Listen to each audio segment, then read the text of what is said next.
Hi, I wanted to do a little bit of a part two to Sense 44, which was intuition. And because I realized I had left out, I remember saying that we have attractions towards safety. And I wanted to add to that we also have attractions towards growth because growth is our natural state, just like a seed starts to unfurl under the dirt and grows and matures into a flower. Our natural state as well is growth and unfolding into the fullness of who we are. And part of allowing that unfolding is removing blocks to that unfolding. But another part is also following our attractions, which lead to that growth. So following those little intuitions of, oh, I'd really like to take singing lessons or dancing lessons or going to going to a movie and seeing people dancing and feeling like, oh, I just would really love to be able to do that or something like that. Just following those things that we would love, following, some people might say, following your heart. Because when we follow those little inspirations and just take that one little next step, it leads us further and further into that unfolding process. So often we get in our own way in that process with feeling like I'm too old, I don't have enough money, why start now? I won't ever get good at it. These are all really familiar, right? Or why should I do that? There's people that do it professionally. I could never be that good, so why even start?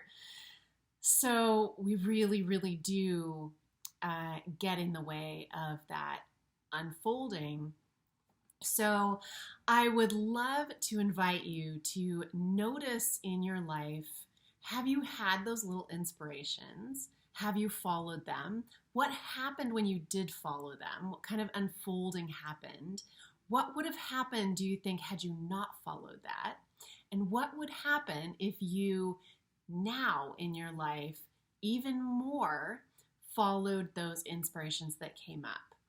Because they come up for you for a particular reason, because they're for your unfoldment. For instance, I have never had any inspiration to, or any intuition, no intuitive attraction to bungee jumping, for instance, or making cement. I could name thousands of things I have never had any inclination towards. Travel. I don't really have the travel thing, and a lot of people do. I think that we each have our own specific unfolding, our own specific path. And if you have an intuition, an attraction towards something, and it's not part of some prior trauma or something like that, that it's there because it's for you. I remember being at a retreat one time in Australia, and it was actually an Amir Zogi oneness retreat. Speaking of Amir Zogi, on the last one, I also provided a link to his intuitive warrior. Can't remember what it's called. Anyway, it's an intuitive warrior event. I think it's online now. But I was at his retreat in the summer in Australia, and I remember talking with a friend of mine there, Solomon. I believe it was Solomon. And he was saying he really wanted to stay in Australia. And he's like, is this crazy? Like, do I really want this? And I remember realizing and saying to him, you wouldn't be having this idea at all. Was it not something for your growth or something that you were attracted to doing? And it seems obvious in hindsight, right? We're not attracted to something we're not attracted to. But in that moment, he couldn't see it. And I've had those moments too, where it's like, oh, I want to go do this thing. I have no idea why. And in the past, I have talked myself out of that thing. It doesn't make sense. It's too far away.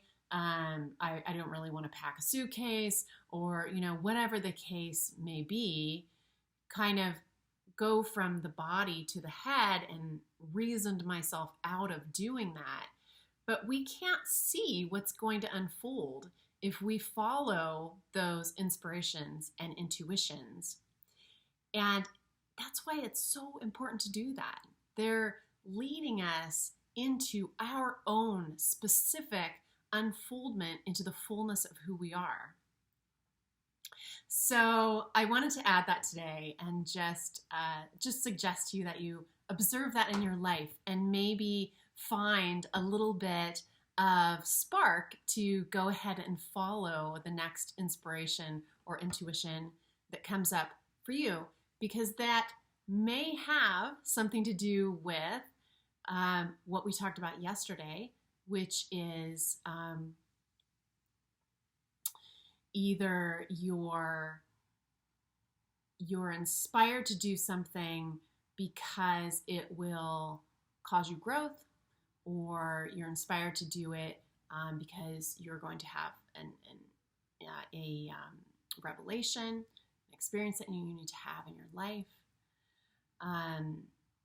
There's something that I was about to say and I forgot what it was. I'm just going to find it for a second.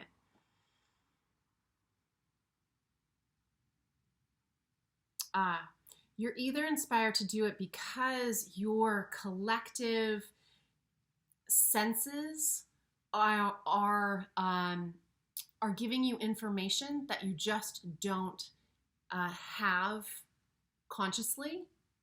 So that may be one reason you're drawn towards that. Your senses have all of this information that you're not necessarily aware of consciously, but is telling you to take this step.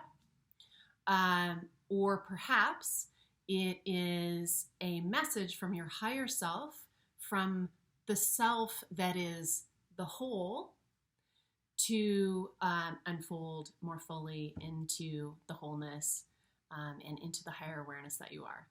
So thanks for being here today, and I'll see you tomorrow.